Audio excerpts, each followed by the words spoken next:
What up, y'all? I'm back with another review, and I'm here to review the newest studio album from McKinley Dixon entitled Beloved Paradise Jazz. This is the first project from McKinley Dixon that I'll be reviewing. I've been aware of him for a little over 4 years now. I've already written this review on okthough.com, and I'll go ahead and do my review by reading the review from the website. So let's go ahead and get right into it. My introduction to McKinley Dixon was a little over 4 years ago in September of 2019 via the dual single Anansi Anansi Be With These. On my very first listen of Anansi Anansi, I knew that McKinley was a special artist, and him finding a home as an artist in my state, Virginia, also helped put him on my radar after that. McKinley released his newest, fourth studio album, Beloved Jazz Paradise, back on the 2nd of June this year, and we here at OK Though just couldn't let this release not get covered. With that said, let's jump right into the review.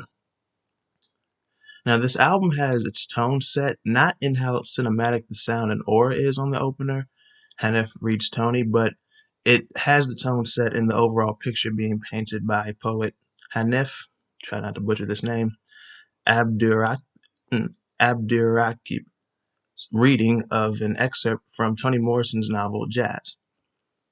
This is personal as well as post-war triumph, and is filled with hopeful future societal triumphs that are highlighted in the reading that I won't spoil any further for you.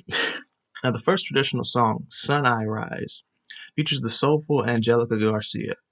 We found McKinley in his disbelief of how he could mistake the many layers of warmth that the sun offers. The power from the source is what gives him the energy to explore for the other suns to be found. It isn't all sunshine, though, as McKinley speaks of a contrasting disbelief, that being in what he's become. The fourth track, I didn't mention the third track. The fourth track, and McKinley's most popular song to date, Run, Run, Run, details what lives are like, running and ducking from the literal guns and metaphorical shooters, some being your own kin at times. The up-tempo beat adds to the rushing energy relayed to you. McKinley comes at us live from the kitchen table on the next track, featuring Gaius Gavar on the following song, who dropped an album last year, There Will Be No Future Slave or Super Slave. Really enjoyed that project. Definitely recommend that you check it out. Both MCs emphasize that holding no cold, hard feelings helps keep the home warm and always beating, as well as speaking on feeling guilt for not always keeping the warmth. Now, the next track, Tyler Forever, it serves as the album's lone banger, at least halfway through it, until it transitions into a jazzy yet still celebratory beat. The celebration is a dedication to the life of McKinley's past friend Tyler and all those gone too soon. On the next track, McKinley feels the weight of his crown on Dedicated to Tar Feather, featuring Anjamile. McKinley finds himself feeling numb and hoping that dedicating his life thus far to the microphone hasn't been in vain. Now, the next track, it's straight jazz for just over 1 minute on The Story So Far interlude, which is transitional as it leads us into The Story So Far, the next track featuring Celine Hayes. McKinley gets a little more vulnerable as he touches on the lack of communication with and amongst his family. He also touches on the trauma his homie faces, weighing on his mother as well as McKinley himself. And he also talks about never seeing the sky so differently until the day that he could no longer speak to past loved ones. And he also talks about his cousin's children asking their mother if their father is going to heaven, even though he stole so he could feed them.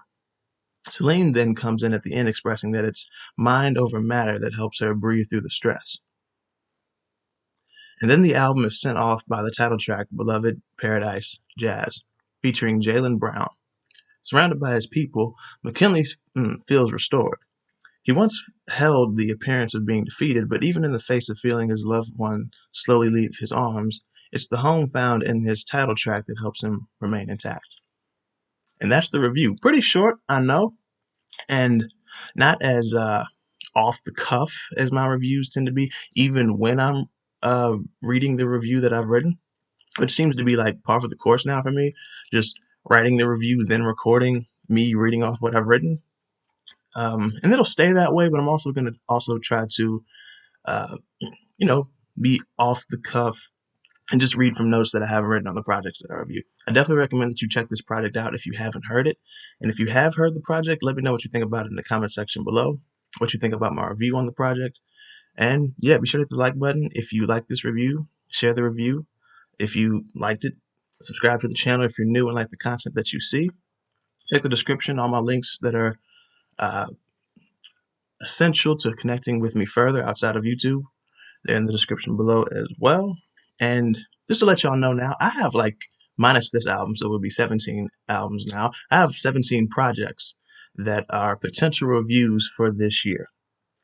And that could grow, of course, as we go into this last month of 2023. And that's pretty much it, y'all. Thank y'all for watching, and I will see y'all next time. Take care.